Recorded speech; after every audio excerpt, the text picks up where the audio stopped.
Morning everyone. आज से हम अपनी रिवीजन शुरू कर रहे हैं और जो हमारा फर्स्ट टर्म एग्ज़ामिनेशन होने वाला है या प्री बोर्ड या वो प्री बोर्ड फर्स्ट होने वाला है, तो उसके हिसाब से यूनिट वाइज हम तैयार कर रहे हैं। पहला यूनिट है हमारा अकाउंटिंग फॉर पार्टनरशिप फर्म्स और इसमें फंडामेंटल्स वाला चैप्टर वो सबसे पहला है। फंडामेंटल्स मतलब जिसके अंदर बेस लिखा हुआ है, तो ये पार्टनरशिप का है। ध्यान से सुने क्या क्या चीज़ें इसमें जिसमें आपको कन्फ्यूज़न हो सकता है और किस प्रकार के प्रश्न आएंगे। हमें उन चीज़ों पे फोकस बिल्कुल भी नहीं करना है जो अब पूछी ही नहीं जाती हैं या जो सलेबस में ही नहीं है। सबसे बड़ी बात सलेबस में ही नहीं है, तो मैं साथ साथ आपको बताऊंगी कि सलेबस में कौन कौन सी चीज़ें जो हैं नहीं है या किस टॉपिक को किस हद तक करना है from the view point of examination. एक maximum 1 mark will be allotted to a question, तो उसके लेवल ऑफ डिफ़िकल्टी उसी के साथ का होना चाहिए। सबसे पहले है हमारा पार्टनरशिप का मीनिंग। इसमें आपको सेक्शन और एक्ट का ईयर याद होना चाहिए। तो ये जो डेफिनेशन है पार्टनरशिप की, ये partnership act, Indian partnership act 1932 के सेक्शन 4 में दी गई है। तो एक फिल इन द ब्लैंक्स आ सकता है कि सेक्शन 4 है, 2 है, 6 है या 8 है। और पार्टनरशिप एक्ट कौन से साल में बना है? 1932 में। इसके अनुसार पार्टनरशिप जो है रिलेशनशिप है 2 और मोर पर्सन्स में who have agreed to share the profits of a business carried on by all or any of them acting for all। मतलब 2 या 2 से जो ज़्यादा लोगों के बीच में ऐसा इकोनॉमिक रिलेशनशिप जिसमें सभी लोगों ने बिज़नेस को चलाने के लिए एग्री किया है और उससे होने वाले रिजल्टेंट लाभ या हानि को एक पर्टिकुलर रेशो में शेयर करने के लिए एग्रीमेंट किया है। ऐसा ज़रूरी नहीं है कि सभी काम करें, कुछ ना नहीं भी करते, वो स्लीपिंग पार्टनर्स होते हैं। तो इसीलिए लिखा है कैरीड ऑन बाय ऑल और any of them acting for all. तो ये वाली लाइन जो है इसका मतलब यही निकलता है कि या तो सारे बिजनेस पार्टनर्स काम करते हैं या कुछ करते हैं कुछ नहीं करते। जो काम नहीं करते वो कई बार कैपिटल ज़्यादा लगाते हैं या वो सिर्फ अपना नाम देते हैं। तो ये लास्ट वाली जो लाइन है any of them acting for all, ये आपसे पूछ सकते हैं कि फॉलोइंग 4 ऑप्शंस में से इसका क्या मतलब है, कि कुछ पार्टनर स्लीपिंग है या नॉमिनल है या सिर्फ प्रॉफिट में शेयर करते हैं। तो आपको उसके अनुसार आंसर देना है। नंबर 1 पॉइंट हो गया डेफिनेशन। नंबर 2 है कि पार्टनरशिप में कितने मेंबर्स हो सकते हैं। बहुत ध्यान से सुने, हमारा कंपनीज़ एक्ट जो है 2013 में अमेंड हुआ है। 1956 का जो कंपनीज़ एक्ट था 2013 में अमेंड हुआ है। उसके सेक्शन 464 में लिखा है कि सेंट्रल गवर्नमेंट को पावर है कि वो maximum limit of partners in A partnership firm कितनी भी रख सकती है, लेकिन यह कभी भी 100 से ज़्यादा नहीं हो सकती है। अब इस पर ध्यान रखने योग्य बात ये क्या है कि एक्ट में ये नहीं लिखा है कि कितने मेंबर्स हो सकते हैं, ये सेंट्रल गवर्नमेंट डिसाइड करेगी कितने हो सकते हैं। और सेंट्रल गवर्नमेंट कभी भी 100 से ज़्यादा नहीं रख सकती है। एक्ट में ये चीज़ लिखी है कि सेंट्रल गवर्नमेंट कभी भी 100 से ज़्यादा नहीं रख सकती। ये लिखा है section 464 of Indian companies act amended in 2013 में। इसके बाद सेंट्रल गवर्नमेंट ने आज तक की डेट में जो 2004 जैसे ही 2013 का अमेंडेड एक्ट आया उसके अनुसार 2014 में सेंट्रल गवर्नमेंट ने रूल 10 निकाला कि किसी भी पार्टनरशिप फर्म में 50 से ज़्यादा नहीं हो सकते हैं। तो कंपनीज़ एक्ट में तो आज भी यही लिखा हुआ है कि सेंट्रल गवर्नमेंट डिसाइड करेगी और कभी भी 100 से ज़्यादा नहीं रखेगी। और immediately after amendment in the companies act in 2014 rule 14 में निकाला सेंट्रल गवर्नमेंट ने कि किसी भी पार्टनरशिप फर्म में हम 50 से ज़्यादा जो है पार्टनर्स नहीं रखेंगे। तो ये हमारा दूसरा हो गया कि पार्टनरशिप के अंदर मेंबर्स कितने होते हैं। तीसरा है पार्टनरशिप डीड।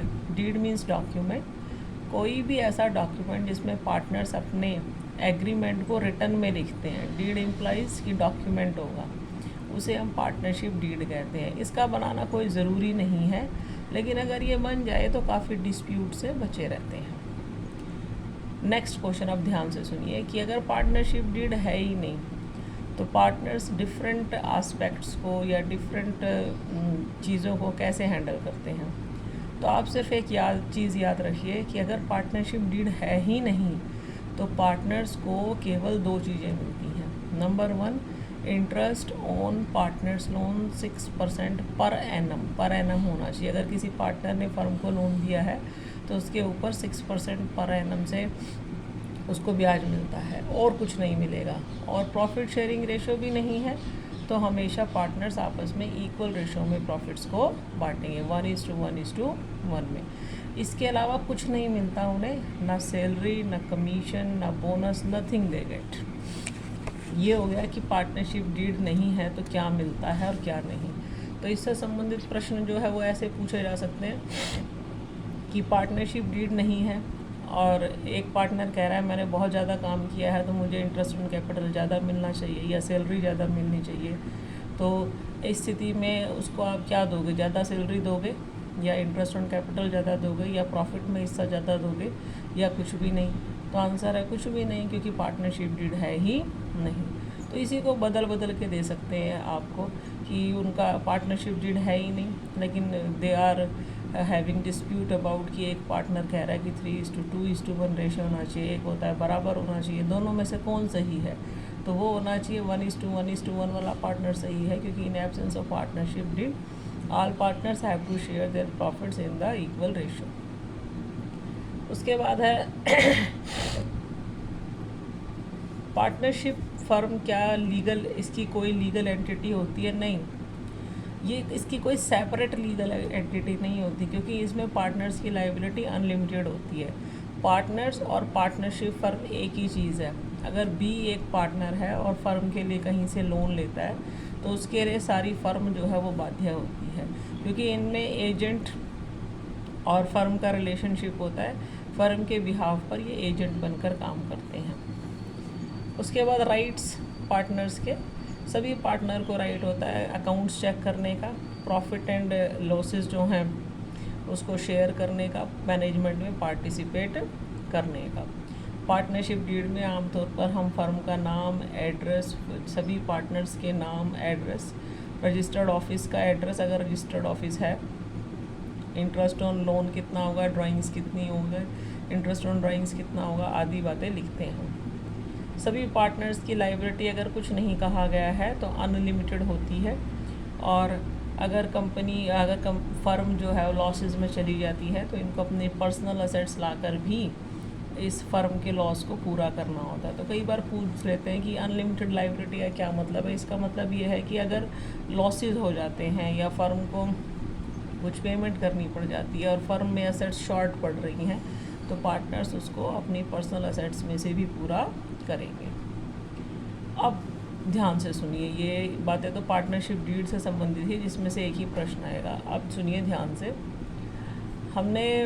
जब हम सबसे पहले बनाते हैं ट्रेडिंग अकाउंट, उसके बाद बनता है प्रॉफिट एंड लॉस अकाउंट और तीसरे नंबर पे बनता है profit and loss appropriation account. ये चीज़ आपके बिज़नेस स्टडीज़ में भी काम आएगी और हमेशा ही काम आएगी, whether it is for 11th class और 12th क्लास।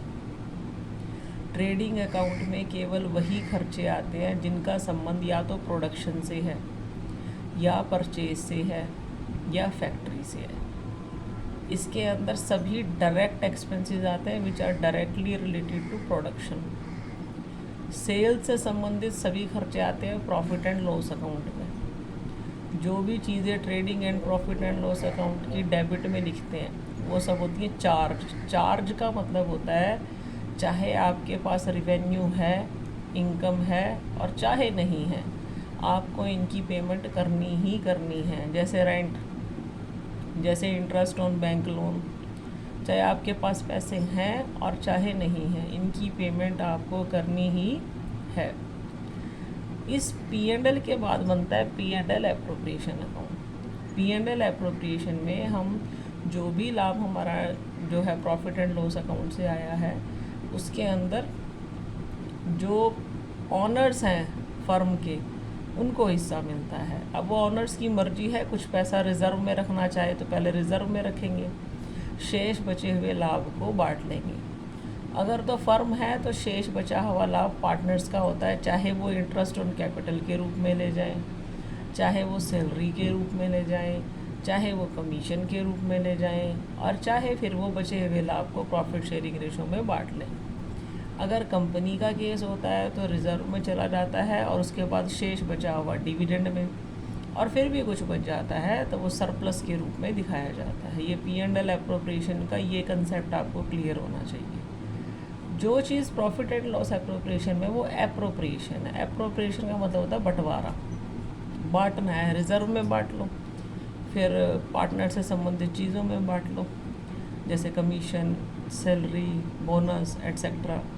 फिर भी कुछ बच जाए तो पार्टनर्स आपस में प्रॉफिट शेयरिंग रेशो में बांट लेंगे, यानी प्रॉफिट होगा तो बट जाएगा, नहीं होगा तो नहीं। तो पार्टनर्स को जो कुछ भी मिलता है, इंटरेस्ट ऑन कैपिटल मिलता है, बोनस मिलता है, कमीशन मिलता है, वो इसी खाते में आते हैं P&L एप्रोप्रिएशन में। सिर्फ इंटरेस्ट ऑन पार्टनर्स लोन एक ऐसी चीज़ है जिसको हम प्रॉफिट एंड लॉस में दिखाते हैं, क्योंकि वो चार्ज है।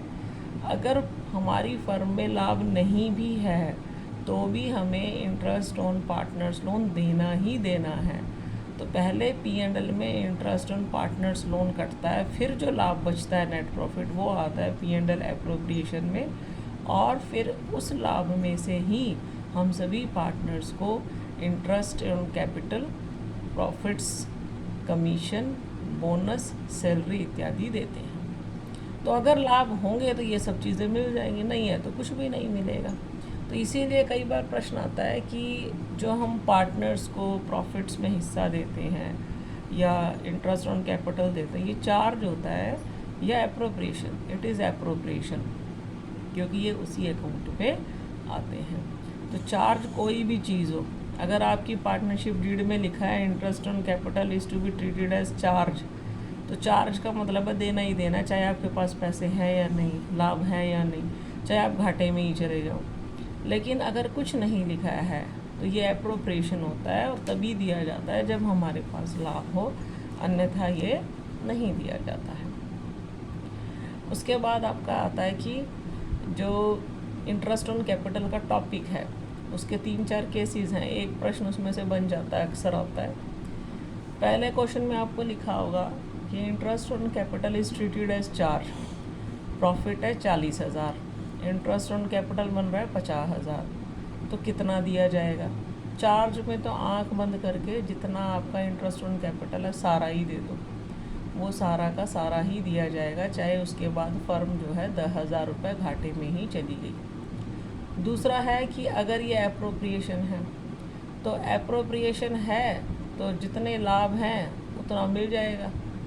अगर उससे ज़्यादा जा रहा है इंटरेस्ट ऑन कैपिटल तो इंटरेस्ट ऑन कैपिटल के रेशो में बढ़ जाएगा।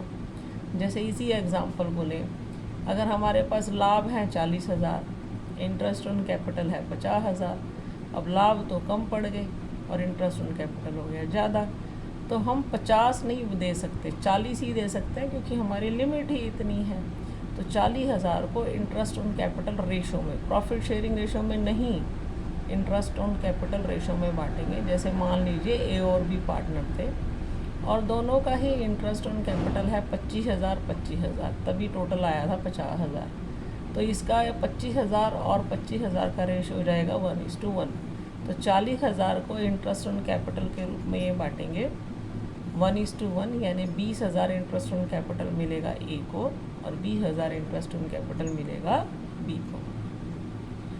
नेक्स्ट आइटम है आपका कैपिटल अकाउंट्स कितने प्रकार के होते हैं, इसमें से भी प्रश्न ज़रूर आता है। 2 प्रकार के कैपिटल अकाउंट होते हैं, फिक्स्ड कैपिटल अकाउंट और फ्लक्चुएटिंग। फिक्स्ड कैपिटल अकाउंट वो होते हैं जिसके अंदर जो पार्टनर्स हैं अपनी पूंजी को चेंज नहीं करते हैं, जितनी शुरू में लगाई एंड तक उतनी रहती है। हाँ, अगर वो परमानेंटली और एडिशनल कैपिटल लगाना चाहते हैं, वर्ड है परमानेंटली, अगर वो और एडिशनल कैपिटल लगाना चाहते हैं तो वो कैपिटल में जुड़ जाती है। इसी प्रकार परमानेंट विड्रॉल है, अगर परमानेंटली कुछ पैसा निकालना चाहते हैं तो वो उस कैपिटल में से माइनस हो जाता है। अदरवाइज़ कैपिटल अकाउंट में कभी भी कोई चेंज नहीं होता है। दूसरा है फ्लक्चुएटिंग कैपिटल अकाउंट। इसके अंदर कितनी भी बार जो है पार्टनर्स ड्राइंग्स ले सकता है, कितनी बार पूंजी लगा सकता है, ये चेंज होती रहती है। साल में ही 5-6 बार चेंज हो जाती है ये। तो जब फ्लक्चुएटिंग कैपिटल अकाउंट होते हैं तो एक ही कैपिटल अकाउंट बनता है जिसका नाम होता है कैपिटल अकाउंट। लेकिन जब फिक्स्ड कैपिटल अकाउंट होते हैं तो उसमें 2 अकाउंट बनते हैं, एक कैपिटल अकाउंट बनता है और दूसरा हमारा बनता है करंट अकाउंट, जिसके अंदर चेंजेस दिखाते हैं। क्योंकि कैपिटल अकाउंट पे तो चेंजेस दिखा ही नहीं सकते हैं, वहाँ तो एक बार पूंजी लग गई, कोई परमानेंट कैपिटल लगाई है तो जोड़ ली, परमानेंट विड्रॉल है तो माइनस कर लिया। तो जितने भी आपके एडजस्टमेंट हैं, interest on capital, interest on drawings और टेम्परेरी ड्राइंग्स, ये सब के सब हम दिखाते हैं करंट अकाउंट में। करंट अकाउंट का बैलेंस बदलता रहता है, फ्लक्चुएटिंग कैपिटल अकाउंट का भी बदलता रहता है, लेकिन फिक्स्ड कैपिटल का अकाउंट का बैलेंस आमतौर पर नहीं बदलता है। उसके बाद अगर कोई पार्टनर है उसको हम कमीशन दे रहे हैं तो उसमें वर्ड पढ़ लेना है कि net profit on before charging है तो वही 10/100, अगर 10% है तो आफ्टर चार्जिंग है तो 10/110। ये आफ्टर और बिफोर को आप ध्यान में रखेंगे। बिफोर का मतलब है कि प्रॉफिट बांटने से पहले और इस कमीशन को चार्ज करने से पहले जो लाभ है।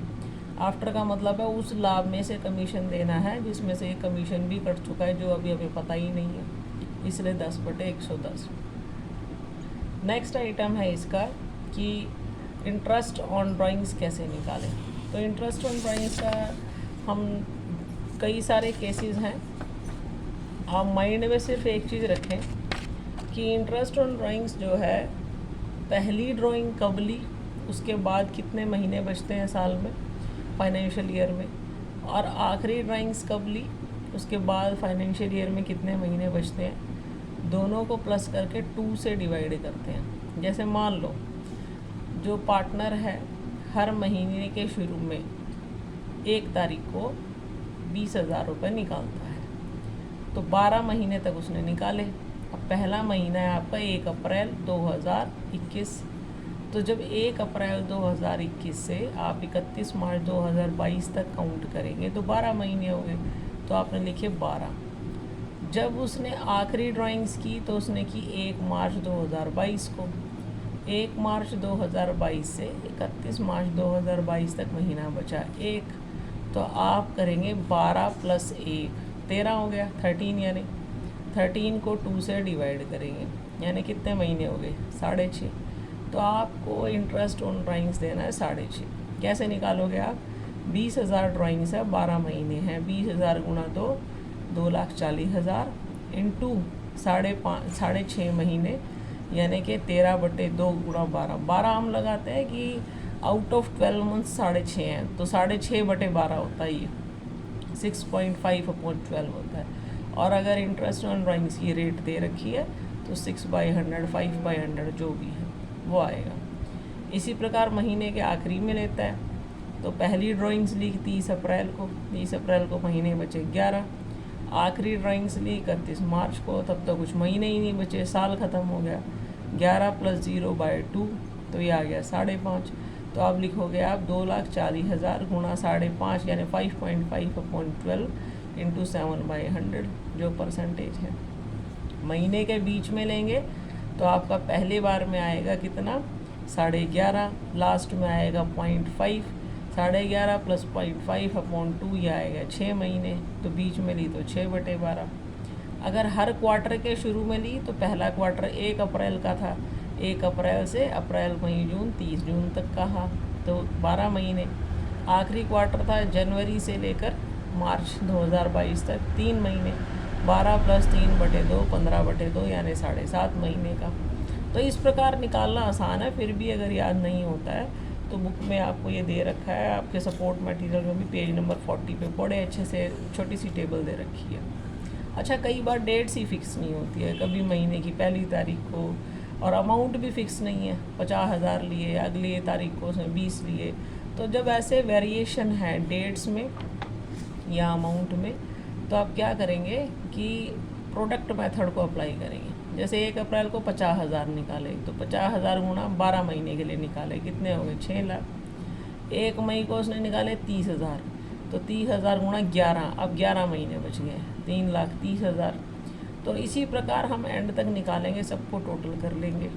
अगर 7/100 इंटरेस्ट रेट है, 7/100 कर देंगे और मल्टीप्लाई करेंगे 1/12 से।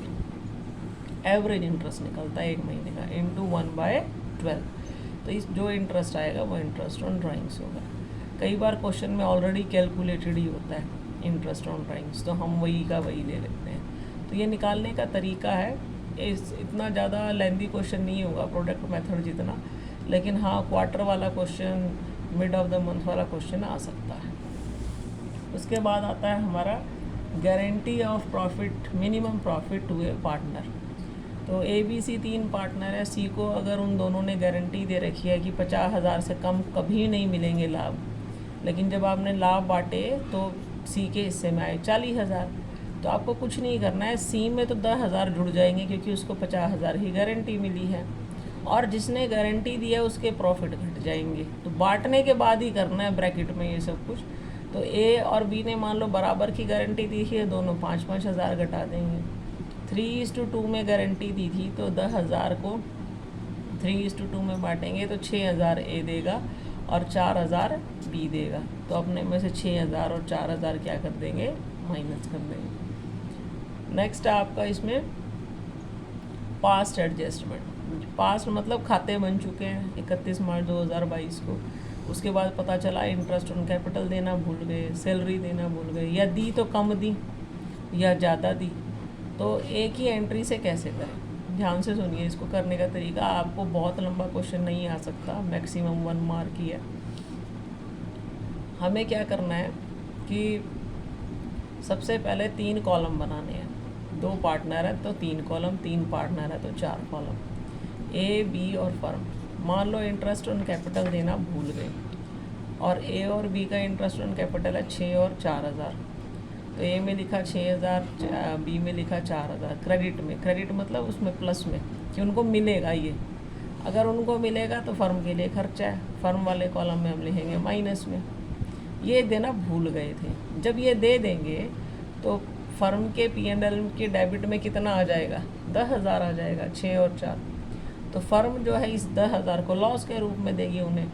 तो 6 और 4 में से मान लो उनका 1:1 रेशो है लाभ का, तो 10,000 को 1:1 में बांटेंगे तो 6 में से 5 गए, 4 में से 5 गए।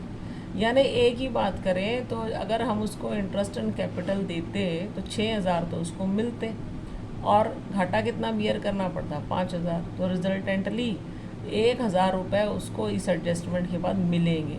जिसको मिलेंगे उसको लाभ हो गया, उसको क्रेडिट कर देंगे।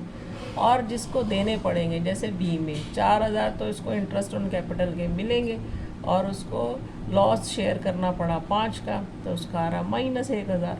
तो जिसको माइनस में आ रहा है वो डेबिट होगा, जिसको प्लस में आ रहा है वो क्रेडिट। तो B's capital account debit to A's capital account, ये पास्ट एडजस्टमेंट है। इसी में वेरिएशन कर सकते हैं। इंटरेस्ट ऑन कैपिटल की बजाय सैलरी वर्ड हो सकता है। ये हो सकता है 10% इंटरेस्ट देना, हाँ 5 दिया, 6 दिया तो 4% नहीं दिया, जो नहीं दिया खाली उसकी एंट्री कर लेंगे। बस इससे ऊपर नहीं आ सकता 1 मार्क की कैटेगरी में। आप एक एक एडजस्टमेंट का ही ले, हमने सैम्पल पेपर भी क्लास में डिस्कस किया था, तो इससे संबंधित एक इंटरेस्ट ऑन कैपिटल का यही था कि 10% की बजाय हमने उसको कितना दे दिया है, 5%। लास्ट टॉपिक है कि जर्नल एंट्रीज़ कैसे करनी है। देखिए 2 एंट्रीज़ होती हैं हर एक चीज़ की, एक तो जर्नल और दूसरा उसकी होती है क्लोजिंग एंट्री।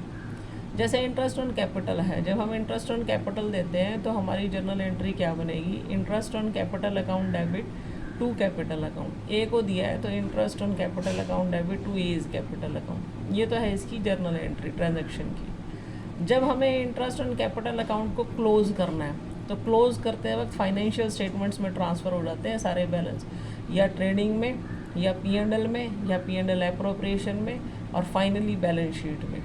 तो PA जो आपका इंटरेस्ट ऑन कैपिटल है ये आपका ट्रांसफ़र होता है P&L एप्रोप्रिएशन अकाउंट में। तो आप लिखोगे P&L appropriation account debit to interest on capital. तो आपको जब पूछा हो कि इंटरेस्ट ऑन कैपिटल की जर्नल एंट्री कौन सी होगी, तो इन दोनों में से एक दी होगी, जो सी दी होगी वही करेक्ट है, दोनों नहीं मिलेंगी। तो यहाँ पे स्टूडेंट कंफ्यूज हो जाते हैं कि इसकी तो 2 एंट्री है, किसी को पहली याद होती है, किसी को दूसरी होती है, दोनों ही इसी की एंट्री है।